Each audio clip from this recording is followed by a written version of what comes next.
मैं तू मेरा तेरा अच्छा बुरा। स्वीकृति ये इतना कठोर हृदय कर देती है, भाई भाई की छोटी सी संपत्ति के लिए हत्या कर देता है, इतना कठोर हृदय कर देता है, पूज्य जनों का अपमान निरादर बड़ा। यही स्वीकृति इतना सरस हृदय कर देती है, जरूरत पड़े तो अपने प्राण दूसरों के लिए देने के लिए। परहित सरिस धर्म नहीं भाई। परम धर्म की स्थिति स्वीकृति से, परम प्रेम की स्थिति स्वीकृति से। विश्वास कीजिए, स्वीकृति ही हमारी गलत हो गई। आत्मबोध स्वीकृति से ही होता है, भगवत प्रेम स्वीकृति से ही होता है। मेरे प्रिया प्रीतम, बस और कोई नहीं। ये स्वीकृति ही तो है। मेरे तो गिरधर गोपाल दूसरो न कोई। स्वीकृति, पर यह स्वीकृति बहुत दुर्लभ स्वीकृति है। जीवन में जब तक चार बातें नहीं होंगी तब तक ये स्वीकृति भगवत मार्ग की पुष्ट नहीं होती। सबसे पहले निरंतर गुरु प्रदत्त नाम जप, मंत्र चिंतन। दूसरा, इसकी पुष्टता के लिए सत्संग अति अनिवार्य है, अति अनिवार्य है। सत्संग नहीं तो भजन नहीं बन सकता। भजन न होई संग बिनु। अगर भजनानंदी महापुरुषों का संग नहीं, भजन नहीं बन सकता। पहला, निरंतर नाम जप सदगुरु प्रदत्त, ये दिव्य स्वीकृति के लिए अत्यंत अनिवार्य है। दूसरा, भगवत प्राप्त महापुरुषों की वाणी का अर्थात सत्संग का नित्य श्रवण। तीसरा, शास्त्र स्वाध्याय, आचार्य वाणी, महापुरुषों की वाणियों का एकांत में स्वाध्याय मनन सहित। और चौथा, सेवा, गुरु सेवा, इष्ट सेवा, परिवार की सेवा, समाज की सेवा, राष्ट्र की सेवा, विश्व की सेवा। ये चार ऐसी महामहिमामयी साधन वृत्ति है जिससे ऐसी दिव्य स्वीकृति होगी कि असाधन अपने आप मिट जाएगा और दिव्य साधन संपत्ति प्रकाशित हो जाएगी। पहला, गुरु प्रदत्त नाम मंत्र, अभ्यास निरंतर का। दूसरा, महत्पुरुषों का संग, सत्संग। तीसरा, अध्यात्म वृत्ति को पुष्ट करने वाले महापुरुषों की वाणी, शास्त्रों का स्वाध्याय नियमित रूप से। और चौथा, सेवा। ये आपकी स्वीकृति को बदल देंगे। स्वीकृति ही भगवत प्राप्ति है। आप सच्ची बात समझ लो, ये मनन की हुई बात कह रहे हैं। जहां स्वीकृति हुई सोहम, सोहमस्मि, अहम ब्रह्मास्मि, वो ब्रह्मबोध की तरफ पहुंच रहा है। स्वीकृति हो गई, मैं स्त्री, मैं पुरुष, मैं कर्ता, मैं भोक्ता, तो दुर्गति की तरफ बढ़ रहा है। सारा खेल स्वीकृति का।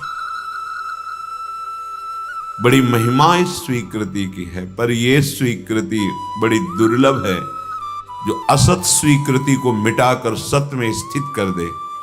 यही स्वीकृति, तभी कहते भगवत प्राप्ति बहुत सरल है, बस ये स्वीकृति नहीं होती। लाख उपाय करो, बार बार यही बना रहता है, मैं पुरुष हूं, मैं स्त्री हूं, मैं ये भोगा, मैं ये भोगूंगा, मैंने ये किया, मैं ये करूंगा, मेरे पास ये है, अब मैं ये प्राप्त कर लूंगा, बस लोकवत। इसी स्वीकृति से हमारी दुर्दशा हो गई। कैसे लोक में हाहाकार मचाए है, माया तांडव किए हैं। राग, द्वेष, ईर्ष्या, मत्सरता, लोभ, मोह, काम, क्रोध नष्ट किए हुए, और उससे वो सुख समझ रहे हैं। माया के दासत्व से मुक्त होना ही नहीं चाहते, स्वीकृति बदलना ही नहीं चाहते। ऐसा प्रभाव कुमति का छा गया है कि सुमति द्वारा स्वीकृति करने की हिम्मत नहीं पड़ रही। मैं प्रभु का हूं और इस जन्म में सिर्फ मुझे प्रभु को प्राप्त करना है, दिव्यानंद की अनुभूति करनी है, स्वीकृति ही नहीं। गरज रहा है श्रीधाम वृंदावन पावन करने के लिए, गरज रहा है राधा नाम, कैसा भी महापतित हो निकुंज विहारिणी श्यामाजू का ये नाम समस्त पापों का नाश करके हृदय में प्रेम प्रकाशित कर देता है। श्रीपाद कह रहे हैं, श्रीधाम वृंदावन को सुना था, यहां आया तो मेरा मन ही चुरा लिया गया। मुझे पता है किसने चुराया है, किशोरी जी ने। कह रहे हैं, वृंदावन गहन वने राधे ममहारितम मनोरत्नम लब्धम त्वयैव नूनम स्मित मधुरम देहि दासोस्मि। बड़ा गहन वन है वृंदावन, जब यहां आया तो मेरा मन रूपी रत्न चुरा लिया गया। उनका मन रत्न है, अपना तो अभी कूड़ा करकट समेटे हुए, इसे रत्न बनाना होगा। जिसका मन निर्विकार है, निरपेक्ष है, किसी भी तरह की कोई लौकिक पारलौकिक आशा नहीं है, एकमात्र सच्चिदानंद प्रभु में लगा हुआ है, वो मन रत्न है। श्रीपाद ब्रह्मबोध संपन्न महापुरुष हैं। कह रहे, महिमा सुनी वृंदावन की आया, इतना गहन वन वृंदावन, यहां खो गया मेरा मन रूपी रत्न, और उसे मानो चुरा लिया गया। किसने चुराया? बोले राधे मम हारितम मनोरत्नम। मुझे पता चल गया, चुराने वाले का पता चल गया, मेरे मन को किशोरी जो ने चुरा लिया है। अब मन तो मैं वापस लूंगा नहीं, लेकिन उसके बदले में लूंगा। क्या लूंगा? लब्धम त्वयैव नूनम स्मित मधुरम। पहली बात, आप हमारे सामने प्रकट हो और मंद मुस्कुरा दे, और फिर देहि दासोस्मि, मुझे ऐसी ठसक दे दीजिए कि मैं आपका दास हूं। बस मैं लाडली जी की चरणारविंद की एक एक वृत्ति से अपने मन को देखना चाहता हूं, जिसको चुरा लिया गया। मनो में राधाया पद मृदुल पद में निवसतु। बस श्री किशोरी जी के गोरे चरणारविंद के तलवे के नीचे मेरा मन बना रहे। ये बड़ा महामहिम धाम है, बहुत कम साधना से बहुत उच्च कोटि की अवस्था प्राप्त हो जाती है। परम पद मथुरा में प्राप्त हो गया था ध्रुव जी को। जो ध्रुव जी आए, मधुवन आए, मधुपुरी, मथुरापुरी में। ये वृंदावन है, ये महाप्रेम प्रदान करने वाला है। बस जितना समय बचा है, आप सच्ची समझिए, आगे आपको भजन का समय नहीं मिलेगा। वायु दूषित, जल दूषित, भोजन दूषित, संग दूषित, विचार दूषित, किससे भजन करोगे? शरीर अस्वस्थ, मन शरीर आसक्त, कहां भजन? कैसा भजन? केवल खिलवाड़ की बातें होंगी, माया का खिलवाड़। अभी थोड़ा अवसर है, अभी 5000 से कुछ वर्ष ऊपर हुए हैं। 4,32,000 वर्ष की कलयुग की आयु है, अभी थोड़ा समय है, निकल चलो। स्वामिनी जी का कृपा बल हमारे साथ है, हम इस माया पर विजय प्राप्त कर सकते हैं। उपासक, श्रीधाम वृंदावन में आना, श्रीधाम वृंदावन में वास करना, आश्रय लेना, रसिकों का संग करना, इसका लाभ तभी उसे मिलेगा जब वो परिचर्चा न करे। बहुत ध्यान से सुनिएगा। यहां हम रह रहे साधन भजन जो लाडली जी की कृपा से बन रहा है, वृंदावन में रहकर जब हम पर चर्चा करते हैं, कहां श्याम श्याम की चर्चा करने का आपका व्रत है? बोलेंगे वाणी से तो केवल आराध्य देव के विषय में बोलेंगे, नहीं तो मौन भगवत चर्चा, मौन भगवत चर्चा, यही हमारी वाणी का विषय। बहुत जल्दी लाभ मिल जाएगा। श्रीधाम है, महामहिम भक्ति, यहां प्रेम लक्षणा भक्ति वर्ण करने के लिए बाहु फैलाए हुए यहां गलियों में डोलती है। ये वृंदावन है। मोक्ष यहां वर्ण करने के लिए व्याकुल डोलता है। महिमा जो रसिक महापुरुषों ने वाणियों में गाई, हम क्यों लाभ नहीं ले पा रहे? बोले उसका कारण है परचर्चा और प्रमाद। प्रमाद ना करने योग्य काम को करना और करने योग्य कार्य को ना करना, इसे प्रमाद कहते हैं। परचर्चा दूसरों की विषय की गुण दोषमयी वार्ता करना, परदोष दर्शन, परचर्चा, परनिंदा, कथन श्रवण, यही हमारे भजन के प्रभाव को क्षीण कर रही। फिर वही बात आ गई, चलनी में गैया दुहे और दोष दैव को दे। गाय बढ़िया है, दूध भी दे रही, पर चलनी में दूर है तो एक चुल्लू भी पीने को नहीं मिल रहा। धाम महामहिम है, उपासना बड़ी रसमयी, और एक बूंद रस का हमारे हृदय में स्फुरण नहीं हो रहा। क्यों? क्योंकि परचर्चा और प्रमाद। बैठा लो मन में इस बात को। रसना कटो जो अन रटो। क्यों नहीं आप आचार्य चरण की बातें स्वीकार की जा रही, महापुरुषों की व्यर्थ वार्ता क्यों हम प्राय देखते हैं? बिल्कुल इतनी पीड़ा नहीं कि मेरे कितने मिनट व्यर्थ जा रहे हैं। कभी कभी एक झुलझुलाहट होनी चाहिए, आपको एक जलन होनी चाहिए कि इतना मिनट हम इससे व्यर्थ की वार्ता करते रहे। और वो वार्ता में गुण दोष जरूर आ जाएंगे, किसी की गुण चर्चा और किसी की दोष चर्चा। उपासक दोनों नहीं करता। तात सुनहु मायाकृत गुण और दोष अनेक, अनेक गुण या उभय न देखी, देखी सो विवेक। सच्चा गुण यह है कि न गुण देखना है न दोष देखना है, भगवत भाव से सबसे देख के उदासीन अपनी उपासना में लगे रहना। जिसमें ये दो बातें बनी रहती हैं, उसमें तीसरी बात घमंड प्रकट हो जाती है, अपने में बड़ेपन का, मैं बड़ा हूं। तो उसका परिणाम भय विषाद शोक आ जाता है। वृंदावन में रहते हुए चिंता, भय, शोक, विषाद, या वृंदावन का आश्रय, वृंदावनेश्वरी का आश्रय, और आपके अंदर भय, चिंता, शोक, विषाद। ध्यान दीजिए, फिर ध्यान दीजिए। वृंदावन महामहिम है। अगर मोक्ष चाहिए तो घर घर भटकत मुक्ति बावरी, स्वीकार कर ले कोई। और प्रेम लक्षणा भक्ति तो यहां बाहु पसारे हुए हृदय से आलिंगन करने के लिए तैयार, अर्थात तुम्हारे हृदय में प्रेम लक्षणा भक्ति आने के लिए आतुर है, क्योंकि तुमने धाम का आश्रय वास स्वीकार किया है। पर क्यों नहीं हो रहा?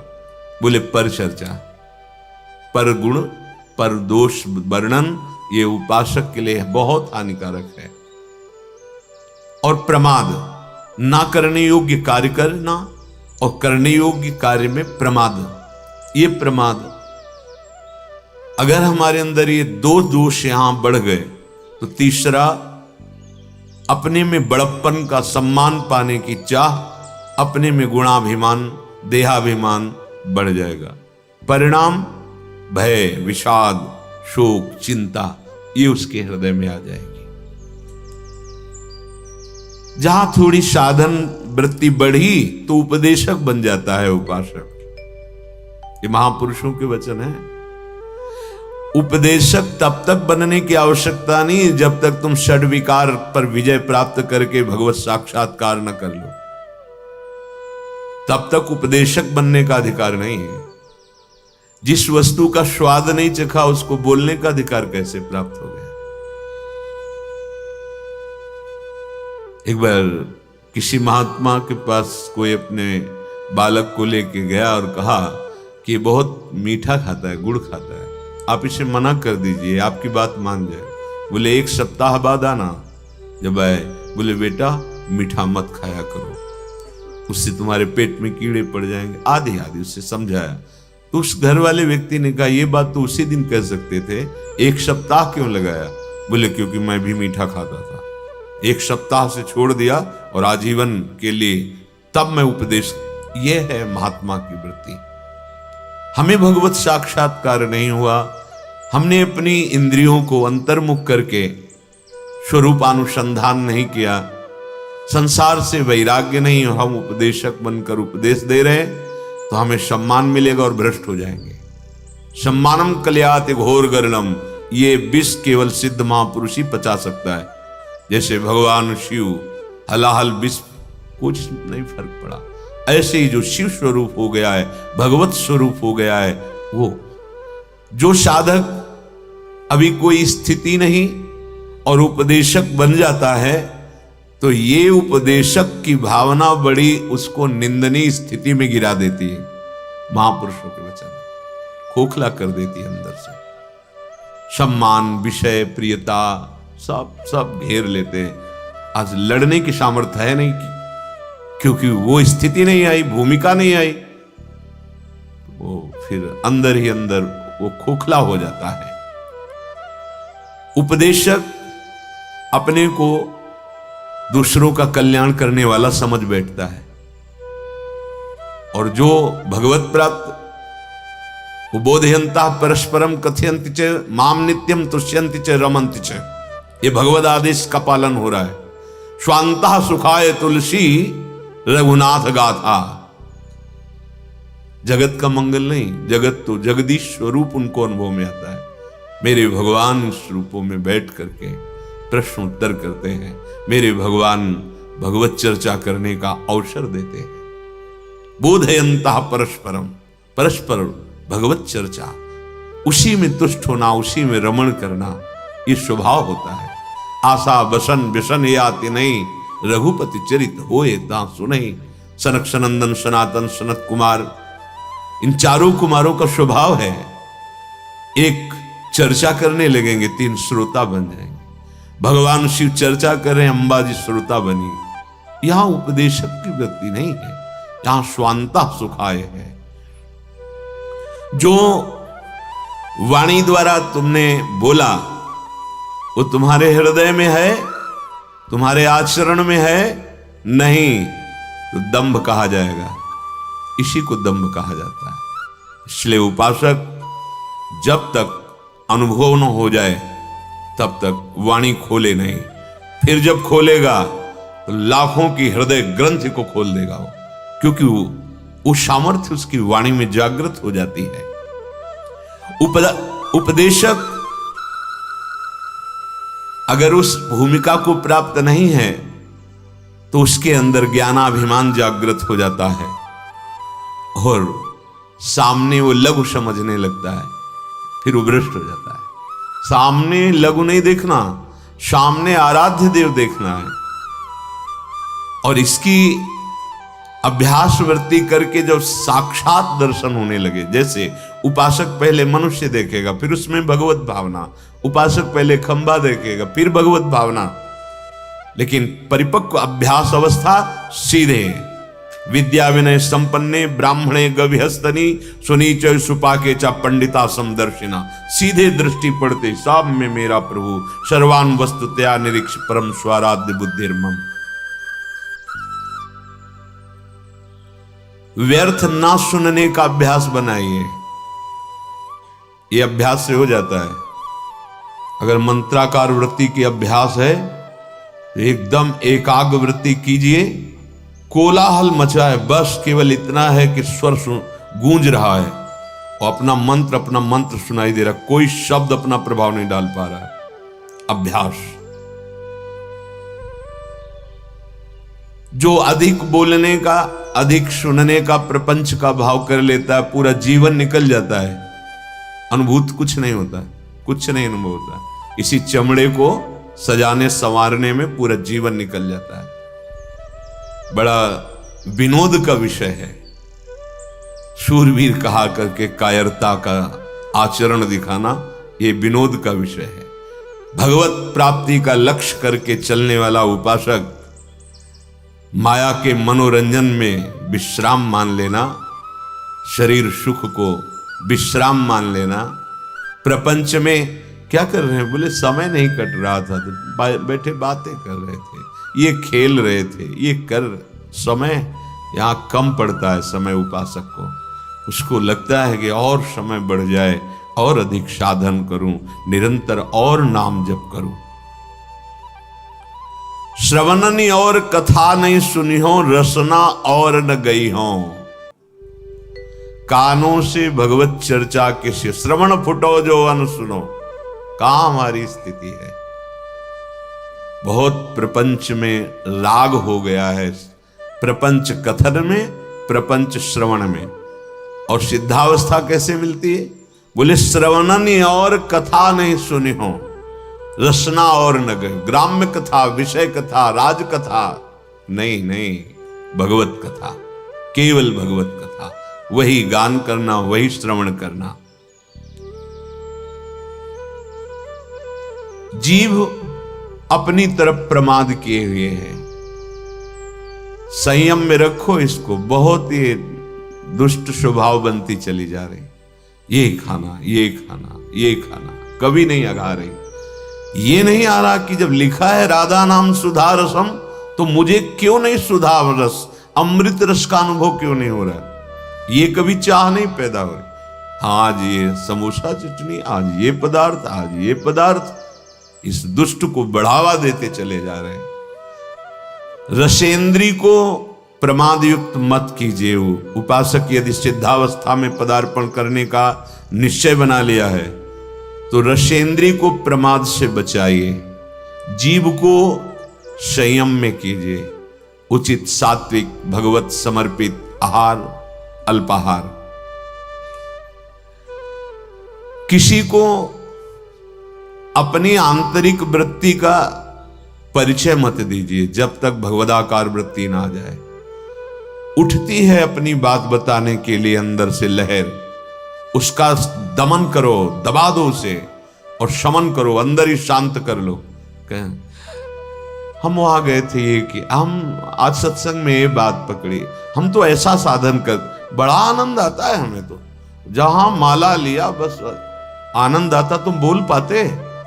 नहीं आया, तभी आप बोल पाते। जब तक भगवदाकार वृत्ति ना हो जाए तब तक अपनी आंतरिक वृत्तियों को दबाओ, दमन करो, शमन करो अंतर में ही।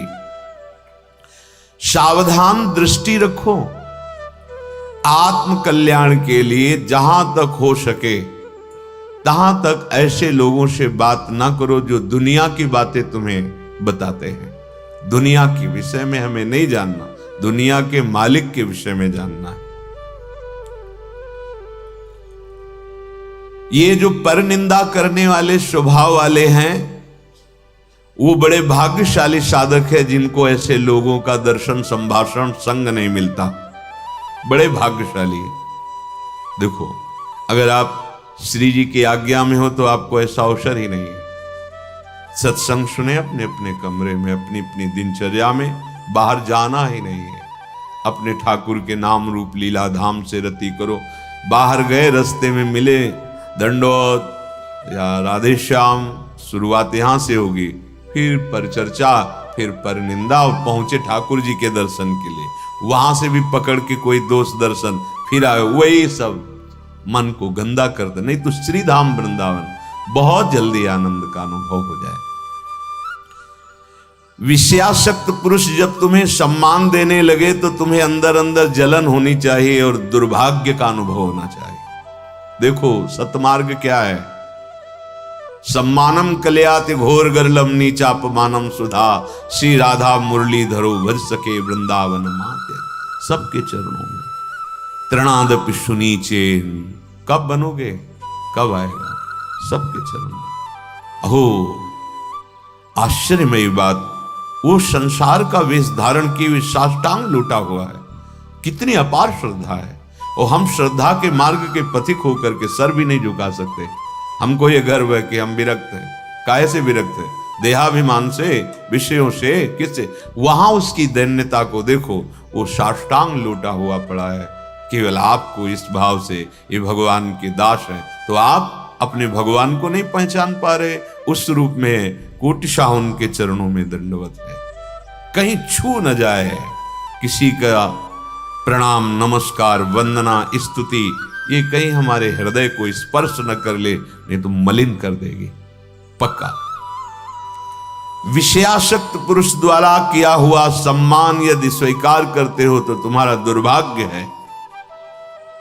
हां, अगर कोई साधु कहता है भगवत मार्ग का, अहोभाग्य तुम्हारे, बहुत सही, चलो आगे, तो हृदय में आनंदित होना चाहिए कि प्रमाण मिल रहा है कि मार्ग सही है, संत वचन मिल रहे हैं। विषयासक्त पुरुष जब सम्मान देता है और उपासक उसी को बटोरना शुरू कर देता है और सौभाग्य मानने लगता है, तो उसके जीवन से भगवान का महत्व खत्म हो जाता है। जो सत्संग से बना महत्व खत्म, देहाभिमान फिर वही जागृत हो गया, अपना महत्व। गान भले उनका करे, महत्व अपना स्थापित करेगा, नहीं तो चौथी भगत मम गुणगन करे कपट तज गान। केवल भगवत चर्चा मात्र से भगवत प्राप्ति, भगवत चर्चा श्रवण मात्र से भगवत प्राप्ति। कितने ऐसे उदाहरण हैं महापुरुषों के चरित्रों में। जो उपासक निकम्मा पड़ा रहना अपने को समझता है साधना, नहीं, सिद्धों वाले आचरण नहीं करना, उनकी भगवदाकार वृत्ति है। वो खड़े हैं या पड़े हैं, चल रहे हैं या खा पी रहे हैं, या विषयी पुरुषों के बीच में भी बैठे, कोई फर्क नहीं पड़ता। कर्माणि श्रुति बोधितानि नितराम कुर्वन्तु कुर्वन्तु मा गूढ़ाश्चर्य रसास्रगादि विषयान ग्रहणन्तु मुंचन्तु वा। जिस समय वो बहिर्मुख पुरुषों के पास बैठे हैं, उस समय वो भगवदानंद में डूबे हुए, एक एक वृत्ति भगवदाकार है। आप उनका अनुकरण न करें, उनके वचनों का अनुकरण करें, जो उनके वचन कह रहे हैं। जो ये समझता है कि अकेला में बस पड़े रहना, मांग के खा लिया, तो काम क्रोध लोभ मोह मद मत्सर, ये ऐसे नहीं जीते जाते। जीवन में उपासक के हृदय में आराम की तो कोई वृत्ति ही नहीं रह जाती। श्यामा श्याम नहीं मिले तो आराम कैसा, राम नहीं तो आराम कहां, नहीं, तब तक विश्राम। अरे ये बड़ा भारी युद्ध है, बड़े विपक्ष जोरदार हैं, इनको परास्त करना है। ऐसे नहीं कि कमरा ले लिया और पड़े हैं, खा रहे हैं, पी रहे हैं। केवल पड़े भी नहीं रह सकते ना तुम, क्योंकि एक क्षण बिना कर्म किए नहीं रह सकते। शरीर से पड़े हो, लेकिन अंदर की विकारग्रस्त वृत्तियां तुम्हें चैन लेने देंगी, तुमसे ऐसे असाधन करा देंगी, वो व्यर्थ जीवन हो जाएगा। इसलिए सदैव भगवत कार्यों में इस शरीर को खूब लगाए रखो। भगवत कार्यों में, जो ये सब भगवत कार्य हैं। अगर आप गृहस्थ में तो सब भगवत कार्य, विरक्त में तो प्रगट के भगवत कार्यों में प्रभु की सेवा संपादन करने के लिए पूरे शरीर की ताकत लगा दो। इसमें प्रमाद स्थिति नहीं। हम केवल भजन को समझते, एकांत बैठे तो भजन हो रहा है। अब देखो क्या हो रहा है, अंदर मनन करके देखो। अब जब हम श्रृंगार करते हैं तो देखो मन बुद्धि पूरा लगेगा, नहीं तो श्रृंगार बिगड़ जाएगा। जरा भी मन हटा तो श्रृंगार परिचय बताने लगता है प्रभु के श्री अंगों का, कि आज एकाग्रता पूर्वक प्रियता के भाव से नहीं किया गया है। जरा सी वृत्ति बाहर चली जाए तो आपका श्रृंगार बिगड़ जाएगा। पहले मनन होता है, आज ऐसे फूल बंगला बनाएंगे, आज ऐसी पोशाक होगी, आज ऐसी नथ होगी, ये मानसिक हो रहा है। फिर प्रगट में उसमें तन्मयता पूर्वक हो रहा है। परम सिद्ध वर्तमान में भगवदानंद की अनुभूति करने का बहुत प्रबल साधन मिल गया, और यही सिद्धावस्था का अनुभव करा देगा कि जो कर रहे हो ये परम सिद्ध वस्तु है। इसलिए उपासक भगवत प्राप्ति के लिए ये 4 बातें जीवन में बहुत ध्यान पूर्वक। पहला निरंतर नाम जप, दूसरा सत्संग। सत्संग बहुत बड़ी प्रेरणा देता है हमें भगवत प्राप्ति की। असत आचरणों की त्यागने की सामर्थ्य सत्संग से मिलती है। और तीसरा शास्त्रों का स्वाध्याय अनिवार्य है। और चौथा भगवत सेवा। इससे पूर्णता की प्राप्ति हो जाएगी, अर्थात आपकी स्वीकृति हो जाएगी। मैं श्री जी की सहचरी अनुभूत हो जाए, मैं भगवत दास हूं, मैं भगवान का नित्य सखा हूं, या भगवान मेरे करुणा सिंधु पुत्र हैं, या भगवान मेरे माधुर्य निधि प्रीतम है, पति है। जो जिस भाव से भगवान उसी की परिपक्वता कर देते हैं, उसी को दृढ़ कर देते हैं।